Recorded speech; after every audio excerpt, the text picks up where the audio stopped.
반갑습니다. 오늘 수심결 마지막에 될지 1시간 다 할지 모르겠는데 39장 지난 시간 하고 이어서 함께 하시겠습니다. 그러니까 진리도 그렇게 보는 것인데 그전에 한 말씀 드렸을 텐데 대산용 목사님께서 신도 안에서 서영추를 가신 가운 그 사이에 방죽이 하나 있어요. 저수지. 그날 어느 날 앉으셔서 이 저수지 물을 한 번에 마셔봐라. 한 입에. 또 나누어서 여러 번도 마셔봐라. 근데 우리가 컵으로 한 컵 떠서도 못 먹을 물 아니에요? 저수지 물은? 못 먹는 물인데. 그걸 한꺼번에 마셔라. 나누어서 마셔라. 그렇게 제가 딱 의심이 걸린 거예요, 그때.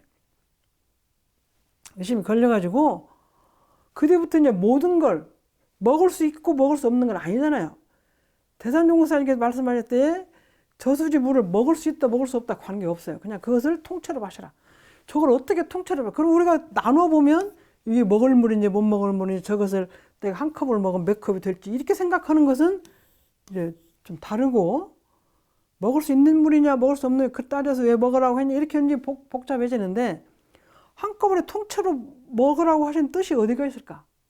못 먹을 물을 마시라, 나눠서 마시라고 하신 뜻은 어디가 있을까? 그렇게 생각하고 이제 오랫동안 지금 제가 한 3, 40년 됐는데 그렇게 하면서 진리를 이 세상에 존재하는 모든 것들을 먹을 수 있는 걸 먹고 먹을 수 없는 거 안 먹는 게 아니라 이 세상에 있는 모든 존재의 진리를 그렇게 통째로 생각하고 통째로 놓고 분석해서 생각하고 분석해서 놓고 그렇게 하면 어떤 것인가 그것이 나중에 이렇게 이어졌어요. 처음 저수지물만 가지고 연구 아니라 생각을 계속 했던 것 같아요. 저러니 못 먹을 물인지 먹을 물인지 구별을 못 하셔서 너보고 한꺼번에 먹으라고 한꺼번에 먹을 수 있는 줄을 있을 줄 없는데 모르시고 그냥 한꺼번에 먹으라고 하신 것은 아닐 것이라는 생각을 가지면서 그렇게 했던 것 같아요. 그걸 오래 하다 보니까 저수지물만 그런 게 아니라 이 세상 모든 이치가 모든 원리가 모든 교리 공부가 모든 삶의 원리가 내가 불편한 인연이 있으면 저 아이 사람하고 나하고는 왜 이런 불편한 인연이 될까? 잘못한 것을 분석하기 전에 어떤 인연이기 때문에 나하고 지금 불편할까? 그럼 왜 그럴까? 그렇게 통째로 자꾸 생각해 버릇이 이제 들은 것 같아요. 그때부터. 그러니까 우리가 이 관과 견은 진리를 크게 연마하는데 굉장히 도움이 되는 것 같아요. 도움이 됩니다. 그래서 마음의 근본이 마음의 근본 자리를 관하고 나눠서 보고 근데 그것이 어느 도다는 말도 있고 말이 없고 하는 것도 따져보시고 마음이 생겼는데 이것이 어디로부터 왔는가도 한번 보고 그럼 그것이 어디로 갈 것인가도 보고 어떻게 하면 오고 어떻게 하면 갈 것인가도 연구하는 것이 이제 나누어서 보는 거예요. 근데 차가 왔네? 왜 왔나? 어떻게 왔나? 그렇게 통째로 보는 것이 이제 근데 천마외도인데 그래서 마구니가 그래서 아까 보면 심행차별하는데 슬픔, 고통, 아픔, 기쁨, 행복 이것이 다 외도라면 외도고 외도가 아니라고 하면 아닐 수가 있는 건데 그것이 그렇게 나를 회방하는 것이 문이 없다고 생각하면 절대로 내가 다치지 않습니다. 아무리 그 사람이 뭐라고 해도 안 다쳐. 무문으로 받으면 문이 없는 것도 받아요. 근데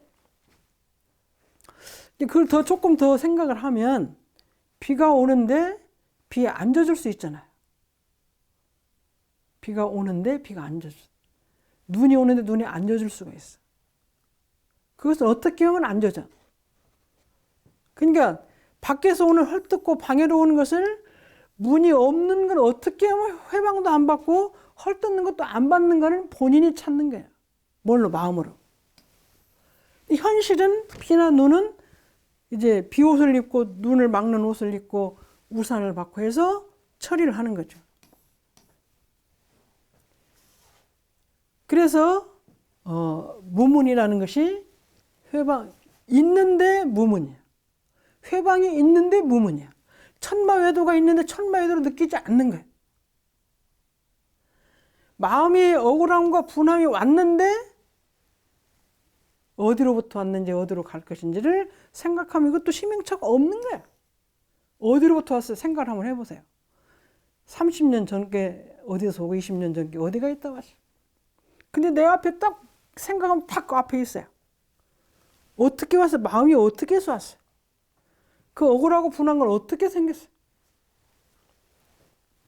그래서 마음의 관과 견을 통해서 언어가 도단하고 심행처 멸한 자리를 알으셔야 되고, 천마외도를 방해를 해도 방해를 안 받는데 어떻게 안 받냐? 그거는 아까 제가 말씀드린 더위가 있어요. 여름에 더위를 안 받을 수 있어요. 겨울에 추위가 있어요. 추위 안 받을 수 있어요. 자, 그러면 또 받을 수도 있어요. 제가 이번에 엊그저께 교당에 있는데 그 물이 굉장히 얼었어요. 그럼 얼었으면 어떻게 하면 돼요? 고쳐서 쓰면 돼요. 자, 회방을 좀 받았어요. 문이 없는데 내가 들어와서 그 겨울에 추위가 있어서 얼어가지고 이제 물이 얼어서 물을 못 썼어요. 터졌어요, 관이. 그럼 어떻게 해요? 관을 다시 고쳐서 쓰는 거예요. 그러니까 무문이긴 한데 그 문을 내가 잘못해서 들어왔어. 들어오면 어떻게 해요? 회방을 느끼지 않을 수 있도록 노력하는 거예요. 두 길을 같이 공부하는 거예요. 이 천마외도라고 표현하면 들어온 것이고, 천마외도의 방해를 안 받으면 천마외도가 아닌 것이고, 둘 중에 하나잖아요. 그래서 마음의 길이나 언어도단한 길을 우리가 어떻게 관하고 어떻게 보느냐, 그리고 그것을 어떻게 회방을 받지 않으면 무문이고 받으면 문이 있던 거예요. 그럼 다시 무문을 만들면 되죠. 더위가 있어, 더위가 추워서 감기가 들었다. 그럼 문이 있어 들어왔잖아요. 그럼 그 감기를 내보내고 다시 안 받으려고 또 노력하는 거예요. 그 천마외도를 외도로 느낄 수도 있고 외도가 아니라고 느낄 수도 있는 거, 그런 것들이 결국은, 그래서 그 길을 찾는 것이 심종이고 그것이 근본 자리를 아는 길이고, 그것은 관과 견을 통해서 자리를 체득하면 언어도단한 자리, 심행처가 멸한 자리. 그걸 잘 모르면 언어도와 심행처가 있는 자리가 되는 것 같아요. 그래서 회방 무문과 이 자리를 연구를 많이 하시면 현실 속에서 진리도 알고 회복할 수 있는 길도 얻을 수 있을 것 같습니다.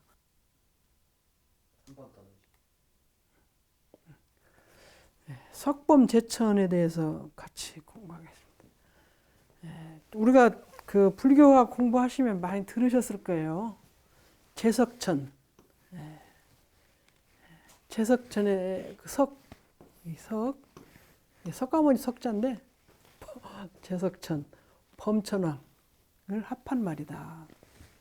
그래서 석범이라는 것은 제석천과 범천왕의 합한 말인데, 그럼 범천왕은 누구냐면 바라문교의 교조로서 우주 만물의 창조신이다. 우주 만물의 창조신이다. 이 불교가 있기 전에 있었던 바라문교죠. 그때 이제 불교에는 그 서가모니 부처님 나으시기 전이기 때문에 바라문교가 많이 퍼져 있으면서 우주 만물의 창조는 범천왕이라고 표현을 했던 것 같아요. 근데 이 범천왕은 사바세계를 주지하는 사람이다. 그 이후에 그 말하자면 우리나라 같은 민간 신앙에 와서 이렇게 내려오듯이 서가모니 부처님 나시기 전에 있던 많은 사람들이 알고 있는 그 창조신에 대해서 불교에서는 이제 그 뒤에 제석천이라는 말하고 불교를 수호하는 신의 뜻을 같이 해서 존경하고 숭배하는 거예요.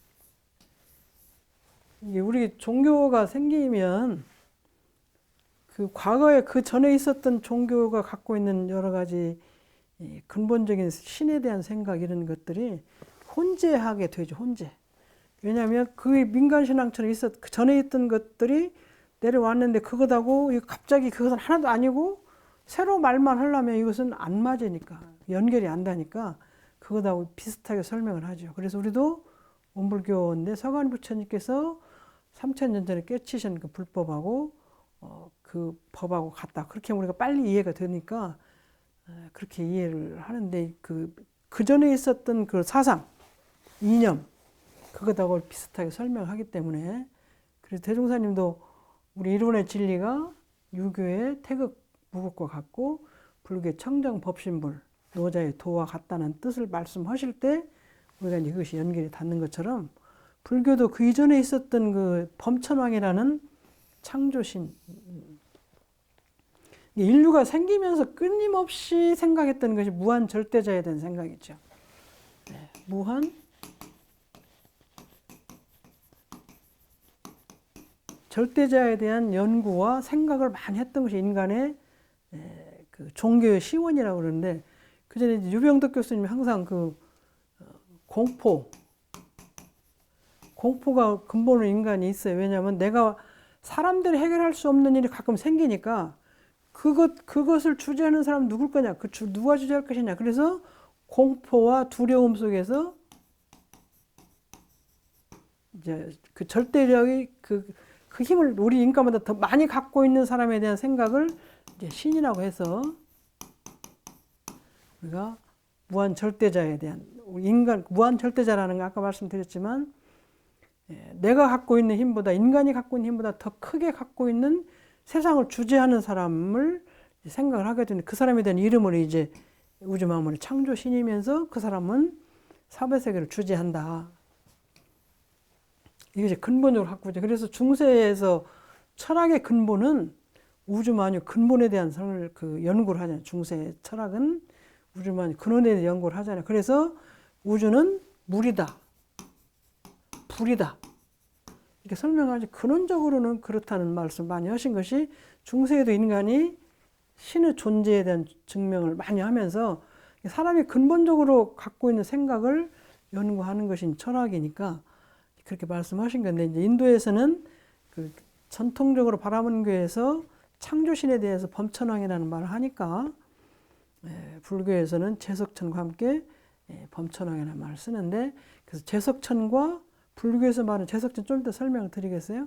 제석천과 범천왕을 섞어서 합한 말로 석범이라고 한다. 그래서 아까 앞에 석범제천이라는 말씀이 거기서 생긴 것이다.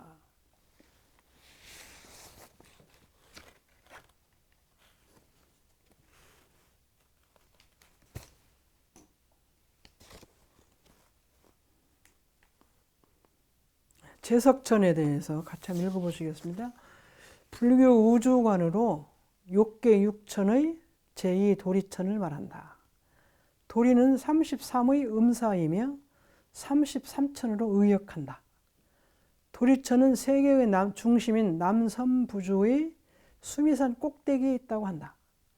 수미산 중앙에 선견성이라는 성이 있고 이 안에 제석천이 있다. 선견성의 제석천을 중심으로 사방에 각기 8개의 성이 있어서 32성과 제석천 합해서 33천이다. 우리가 불교 33천을 많이 들으셨죠? 불교의 우주관으로 욕계, 육천의 제2도리천을 말한다. 도리는 33의 음사이며 33천으로 의역한다. 도리천은 세계의 남중심인 남섬부주의 수미산 꼭대기에 있다고 한다.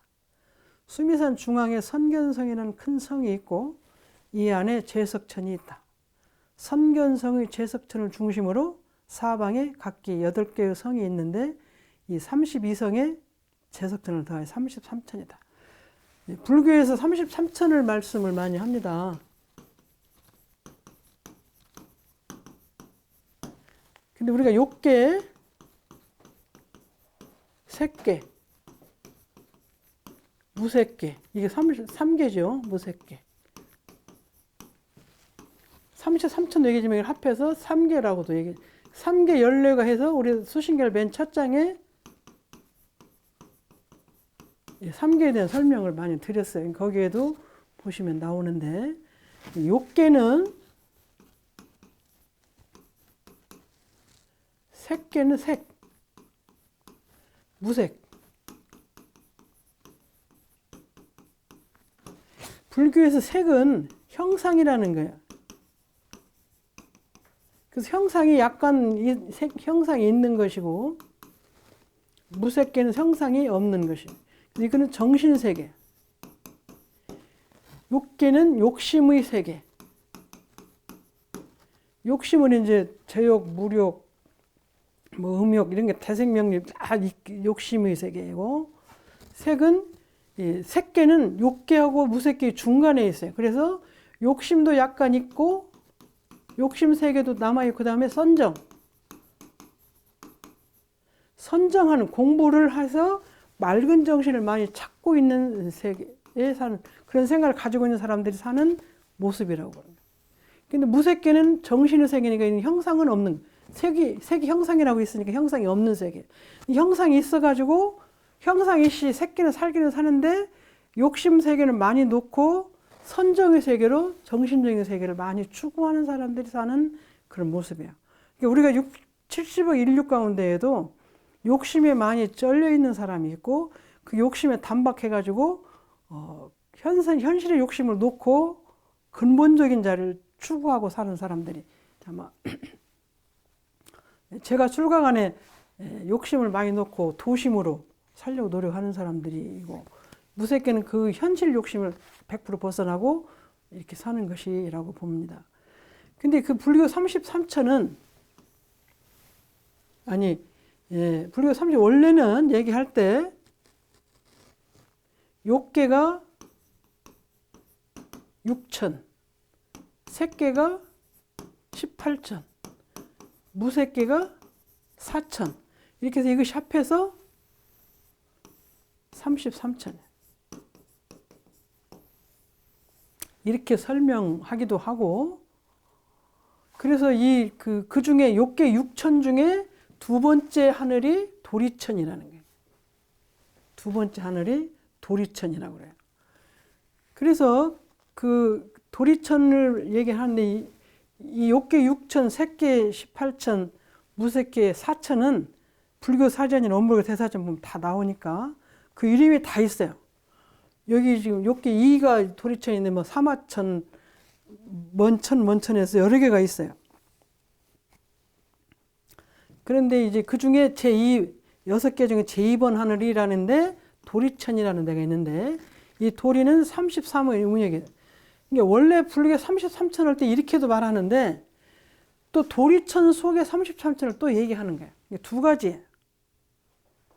그래서 욕계, 색계, 무색계 각각 6천, 18천, 4천에서 33천이라고도 하기도 하고, 또 욕계 6천 중에 제2 도리천 속에 도리천 속에가 또 33천이 있다고 그래서 도리천이라는 것은 33을 의미해가지고 이 속에 있는 33천도 얘기를 합니다. 의역을 해서 33천이다. 도리천은 세계 중심인 남섬부주의 수미산. 여러분들 얘기를 많이 들으셨죠? 그 공부를 많이 한 수미산 아주 높은 곳에 수미산이 있는데, 수미산은 제일 높은 그 산인 것 같아요. 상상이 그 정신세계에서 불교에서 말하는 것이죠. 공부를 많이 하면 마음의 기운이 가벼워져 가지고 높은 데서 정신세계에서 살고 있는데, 그 중에 가장 높은 산에 공부를 아주 많이 하면 수미산에 살고 있는데, 그 수미산이라는 거는 꼭대기에 선견성이라는 그 성이 있어요. 그 안에 그 속에 가장 가운데 있는 게 제석천이에요. 그리고 우리가 수미산은 가장 공부를 많이 한 사람이 살고 있는 산인데, 그 중에 가장 가운데가 제석천이 있어요. 그 제석천에 그걸 중심으로 사방에 제석천이 이렇게 제석천이 있으면 동서남북으로 사방에 8개씩 있어요. 그래갖고 32개 플러스 제석천하면 이것이 33. 그래서 도리천은 욕계의 6천 중에 제2천인데 그 속에는 33천이 있다. 우리가 그 공부를 많이 하신 분은 제석천에서 오래 살면서 공부를 많이 했기 때문에 저기서 내 마음대로 내려가고 올라가고 그래요. 그래서 그 서감리 부처님이랑 다 제석천에서 공부하셨다 그러잖아요. 그래서 거기서 공부하시고 인간계, 중생계에 나서서 공부할 제도 사업이 필요할 때 내려오신다. 그건 자유자재하신 분들이 하는 거예요. 그래서 이 33천은 도리천에 있는 33천인데, 우리가 아침에 33번 종을 치죠. 아침에. 새벽에 교무님들 일어나시면 옛날에는 종을 쳤어요. 33번은. 지금은 경종을 치죠. 경종을 33타입니다. 아침에 경종으로 33타를 하는 것은 여기 제석천에 있는 33개의 하늘이 열려라는 마음으로 친다고 그렇게 들었어요. 그래서 인간 세계를 위해서 공부하고 있는 많은 분들이 그 하늘에 있는 나라 하늘 하나가 하나씩 다 열어가지고 우리 중생을 제도하는데 크게 힘을 주시라는 의미로 33타를 한다. 그렇게 얘기를 들었던 것 같아요. 그러면 이제 아까 욕계 6천, 색계 18천, 무색계 4천, 이것이 28천이라고 그랬죠. 저녁에 경종을 또는 종을 28타를 치는 것은 이 3계에 있는 벌레를 갖고 있는 사람들의 문을 저녁에는 다 그 욕심의 문을 닫아라.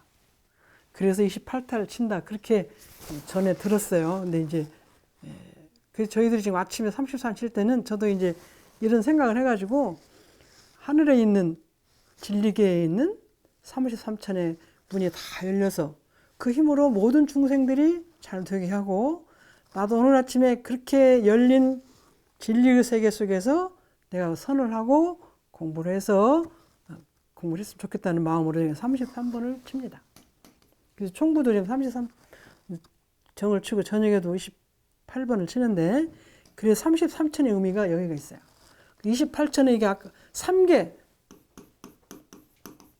3개가 욕계, 색계, 무색계잖아요. 3개에는 벌레를 가지고 있는 많은 중생들이 저녁에는 다 중생의 마음을 닫고 내일 아침에는 다시 33천에 있는 수미산에 있는 제석천에 있는 많은 수도인들의 기운, 진리의 기운을 다시 열어서 사바세에게 내리게 해달라. 그런 의미로 친다고 그러니까 그런 생각을 가지시면 그래서 친다고 그렇게 왜 33번 치고 28번 치냐고 많이 질문하시죠. 저도 이제 많이 찾아봤더니 이렇게 생겼어요. 그러니까 사실인지 어쩐지 모르지만 마음으로 우리가 아침에 33번 종을 칠 때 교무님들이나 교도님 치실 때 또 치는 소리를 들으실 때 수미산에 있는 가장 공부를 많이 하신 어른들 계신다는 제석천에 있는 33천의 많은 진리의 기운이 많은 성자의 기운이 열려서 사바세계에 충만하게 해달라는 마음으로 하시고 저녁에는 28 욕계 색계 무색계에 있는 28천 욕계 6천 색계 18천 무색계 4천에 28천의 많은 중생의 마음들이 다 욕심의 마음을 다 닫고 내일 아침에는 밝은 기운의 성자가 되라는 의미로 친다는 말씀이 있습니다. 그렇게 생각하시고 그래서 제석천은 공부를 많이 하시는 어른들이 거기 계시다가 사바세계에 내려온다 이런 말씀이 있습니다. 그래서 석범 제천에 대한 설명을 이렇게 드립니다.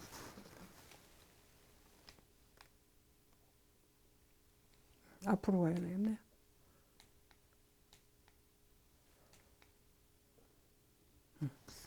석범 제천 제석천의 범천왕 그리고 거기에는 33천에 있는 제석천의 범천왕이 그리고 33천에 있는 모든 하늘에 있는 성자들이 수도하신 어른들이 칭찬해. 그것도 미치지 못해. 뭐가? 내 마음이 아까 지난주에 공부한 거 내 마음이 형상이 없는 것을 가히 보고 또 무상을 가히 보고 여기는 가히 관하고 보고 해서 언어도단하고 심행처가 멸한 자리를 가면 천마외도가 이 자리에 들어가면 천마외도가 회방을 많이 해도 내 안에 들어올 문이 없어. 내가 그걸 안 받아들인다는 얘기죠. 아무리 억울하고 분하고 뭐라 건드려도 안 된다는 거예요. 이 회방 무문이라는 게 이제 아까 지난 시간에도 설명을 드렸는데,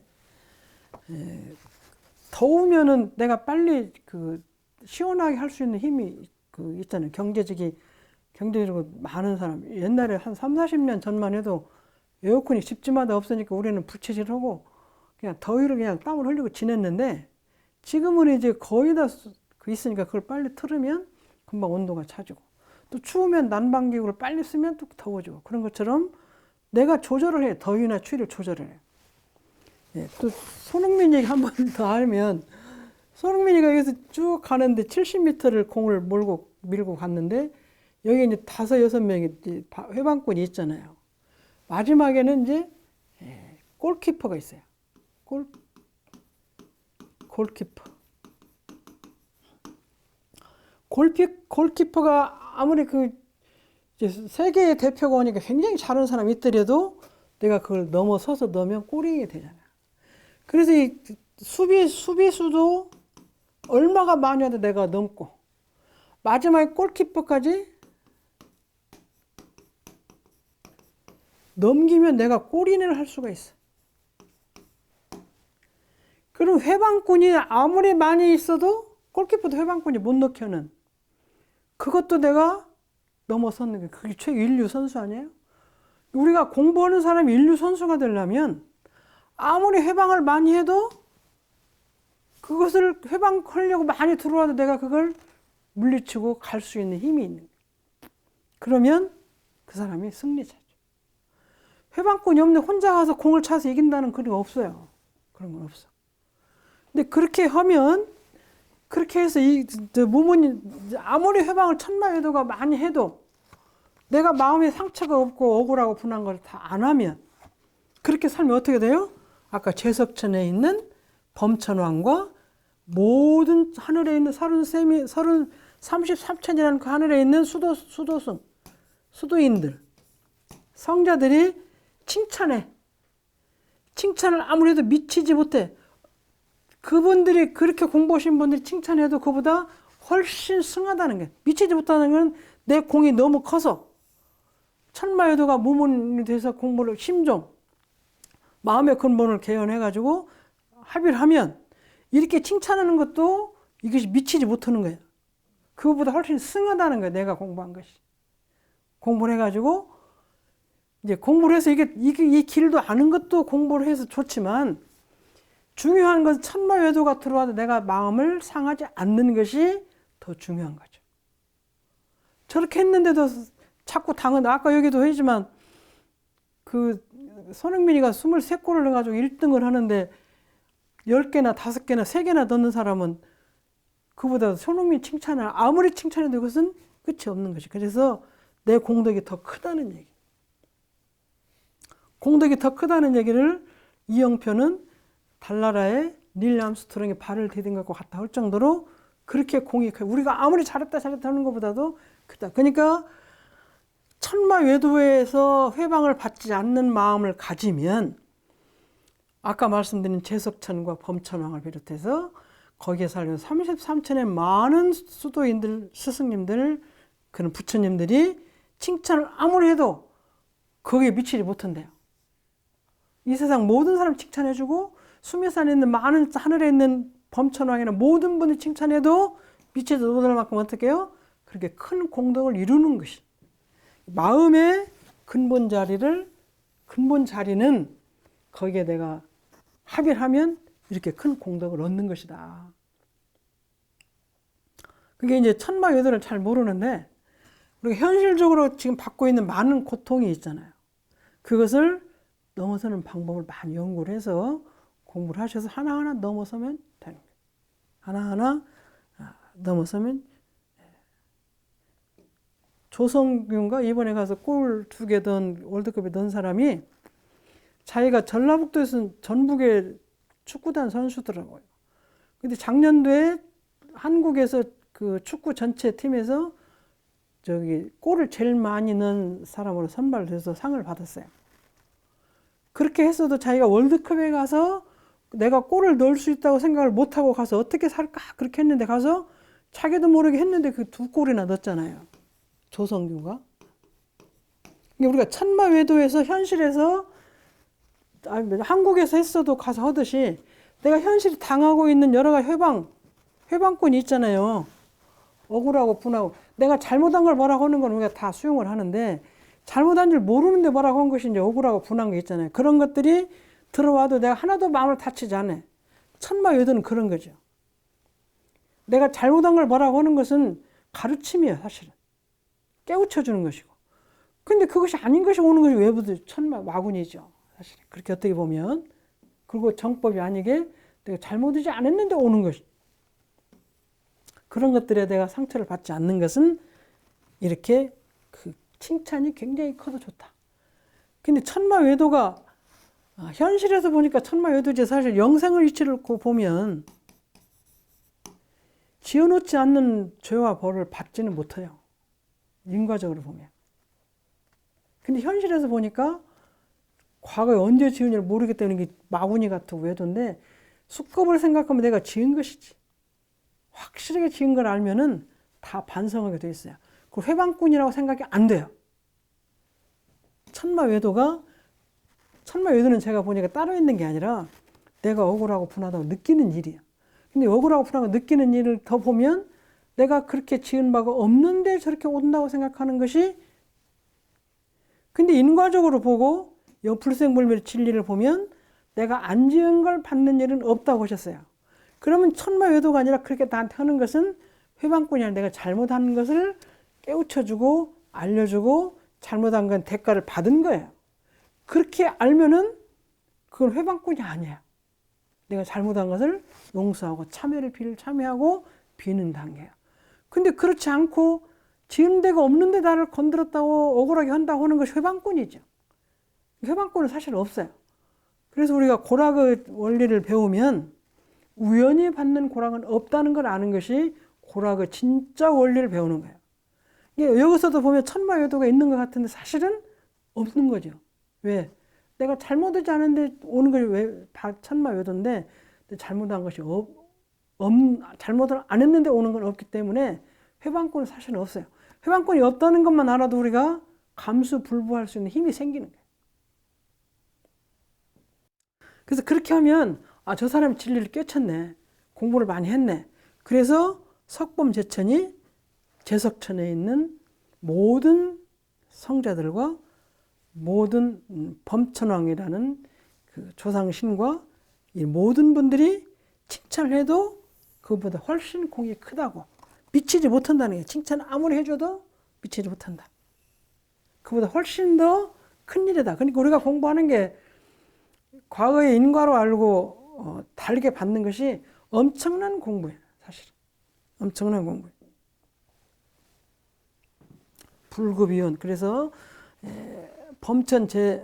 석범제천을 설명을 드렸습니다. 그러니까 설명을 드리니까 그러는데 결국 모든 사람들이 다 칭찬해 준다. 그런 말씀을 좀 보시면 될 것 같아요.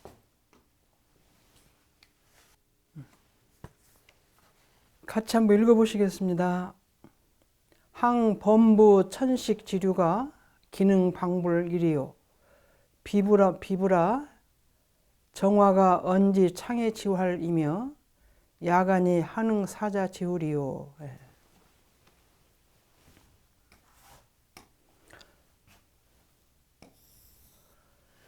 하물며 범부 천식지류가 그렇게 하셨는데 이 앞에 장을 완전히 좀 이해를 좀 다시 한번 복습을 하시면 이 말씀 나오시는 것이 이해가 될 것 같아요. 나의 마음의 근원은 형상도 없고 상황. 이 모습이 형상이고 상황은 그 내면이나 다른 상태. 형상만 얘기하는 것이 볼 수 있는 관하는 것이고 상황을 보는 현재 나타나 있는 여러 가지 희로애락에는 이런 상황이죠.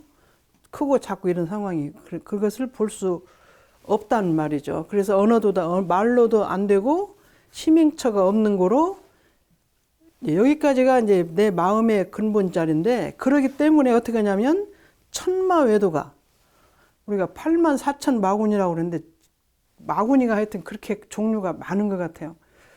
그래서 우리가 그 슬픔이나 괴로움이나 억울함이나 분함이 마구니가 1000가지가 오니까 우리가 종류가 굉장히 많아요. 요즘에 터키 옛날 이름으로 터키가 지진이 나서 괴로움이 이제 크잖아요. 그래서 그렇게 밖으로 오고 안으로 가는 많은 1000가지 이 마구니와 밖에서 오는 밖에서 여러 가지로 나를 향해서 오는 그 길이 있어요.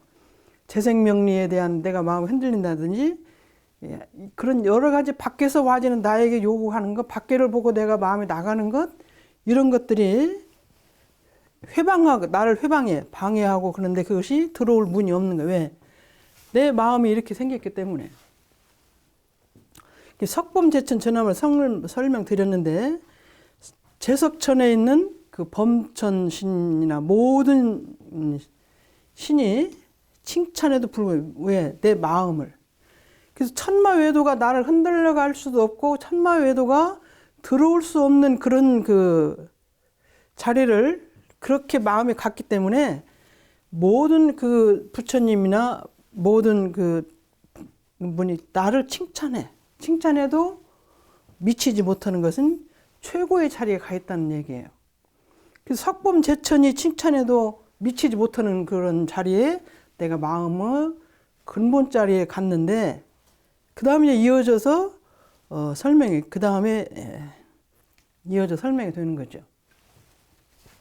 아까 석범제천, 제석천에 있는 수미산 제일 꼭대기에 있는 제석천에 있는 그 왕도, 천신도 나를 칭찬을 했는데, 하물며죠. 여기서 이제 하물며 범부 천식지류. 석범제천 나를 칭찬한 하물며 범부. 이제 이거는 그 부처가 되지 못한 우리 중생이죠. 천식은 이 하천할 천자예요. 아는 것이 부족하다는 얘기죠.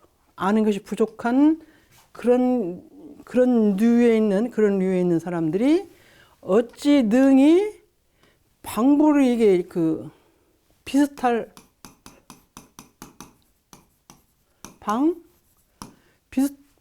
불 그런 것 같아요. 방불. 비슷할 불.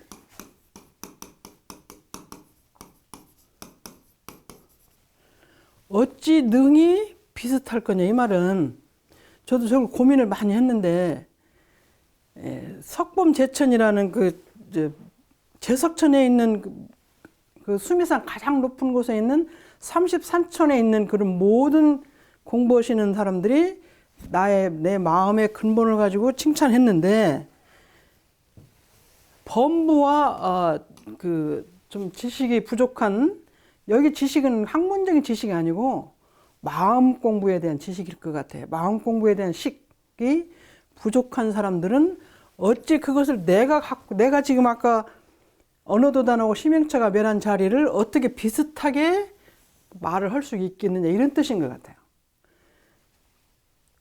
왜냐하면 그 마음은 모양도 없고 형상도 없고 언어도단하고 심행처가 멸한 자리, 그런 자리이기 때문에 그런 공부를 하지 못한 범부 중생이나 불교에서 말하는 지혜, 그런 것이 조금 부족한 사람들은 어찌 그 자리를 가히 비슷하게라도 능히 말할 수 있을 것이냐, 그런 뜻일 것 같아요.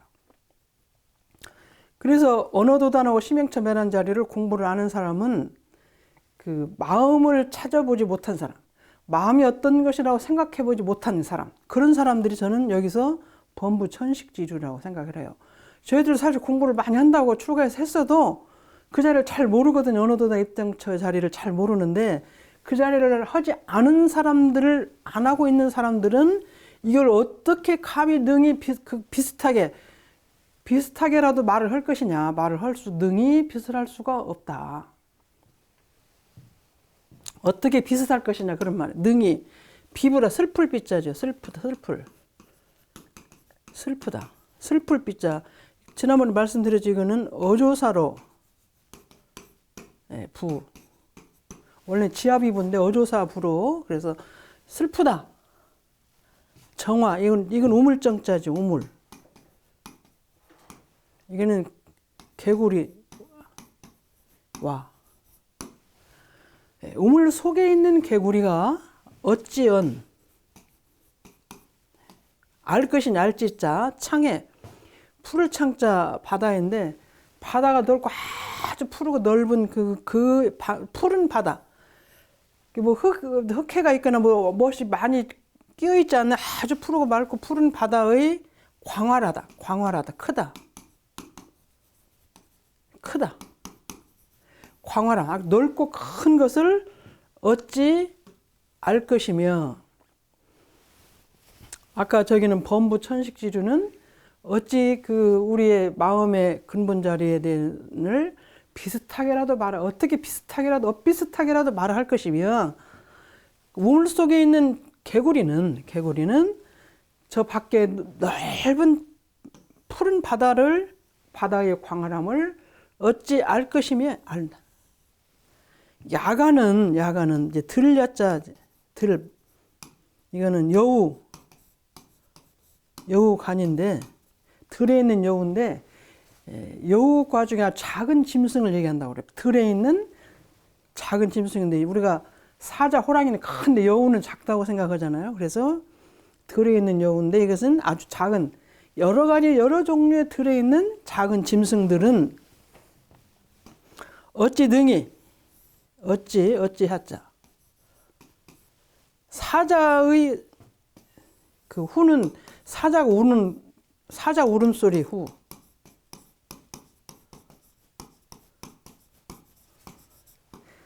사자후. 그래서 이것이 부처님의 진리를 깨친 마음으로 내는 진리를 우리가 사자후라고 그래요. 동물 중에서 가장 큰 사자가 소리를 한번 지르면 천지가 진동한다고 그러는데, 이게 들에 있는 작은 짐승들은 울고 소리내고 해도 별로 들리지 않는데, 그렇게 작은 짐승들은 동물의 왕인 사자가 소리를 크게 지르는 그것을 사자가 내는 소리인데, 여기서는 이제 부처가 마음을 깨친 사람이 내는 큰 깨침에서 나오는 소리, 대산종국사님께서 이 세상 가장 큰 소리는 일심에서 나오는 소리, 깨침에서 나오는 소리, 제가 실천에서 나오는 소리, 그렇게 말씀하셨거든요. 그래서 소리의 성량이 커서도 크겠지만 큰 소리는 어떤 것이냐면 진리를 깨친 소리, 또 일심에서 나온 소리, 그다음 자기가 실천에서 나온 소리가 큰 소리다 그러셨는데, 사자후를 어떻게 알 것이냐, 이제 그런 뜻이에요. 그러니까 여기서 우리 마음은 근본은 이제 우리가 수식의 끝부분에 왔는데, 이 세상에 삼계 연뇌가 유효 화택, 삼계에 사는 많은 고통스러운 것들이 불난집과 같은데, 그 고통을 벗어나기 위해서는 자기 마음을 찾는 것만 갖지, 부처를 찾는데 마음을 찾는 것만 갖지 못하다. 그렇게 삼계 연뇌를 녹일 수 있고 해결할 수 있는 그 마음 찾는 공부가, 그래서 내가 마음을 찾았다고 하면 그는 석범 제천이 굉장히 너는 착하고 잘했다, 그 진리를 알아야 된다는 말씀을 하시는데, 범부 천식은 어떻게 그 자리를 비슷하게라도 꼭 말을 할 거냐, 못한다. 그리고 이제 우물 속의 개구리는 저 넓은 큰 바다의 광활함을 모른다. 또 세 번째는 들에 있는 작은 짐승들, 여우라고 표현했지만 들에 있는 작은 짐승들은 동물의 왕인 사자의 큰 소리를 어찌 등이 낼 수 있느냐, 이제 그렇게 세 가지로 표현을 하신 것 같아요. 결국은 진리를 내 마음의 근본 자리에 심종, 마음의 근본 자리를 찾아서 공부하는 사람이라야 큰 소리도 낼 수 있고, 그게 큰 공부라는 말씀을 하는데, 그렇게 공부하는 사람은 석범제천이 다 알아보시고 참 칭찬한다. 근데 이제 그것을 모르는 비교를 해서 보면 범부천식, 감히 어떻게 비슷한 모양도 그릴 수가 없다. 그 마음을 자기가 심종을 직접 찾아보지 않으면 할 수가 없다. 그 다음에 이제 우물 안에 있는 개구리는 이제 큰 바다의 광활함을 모를 것이다. 들에 있는 작은 짐승들이 내는 소리는 아무리 크게 된다 하더라도 사자의 동물의 왕인 사자가 내는 그 소리를 할 거냐. 그래서 저희들이 종법사 위에 오르면 우리 사자자에 오르다고 하시잖아요. 모든 중생들의 으뜸의 자리를 앉는 것이고 그분이 하시는 법문은 소리가 작을지라도 사자후라고 얘기를 하죠. 사자후. 그래서 이렇게 세 가지로 말씀을 해주셨습니다. 이렇게 세 가지를 말씀하신 것은 결국은 그 마음을 찾아서 공부하는 것이 이 세상에서 최고로 큰 일이라는 말씀을 드리는 것이죠. 오늘 여기까지 마치겠습니다.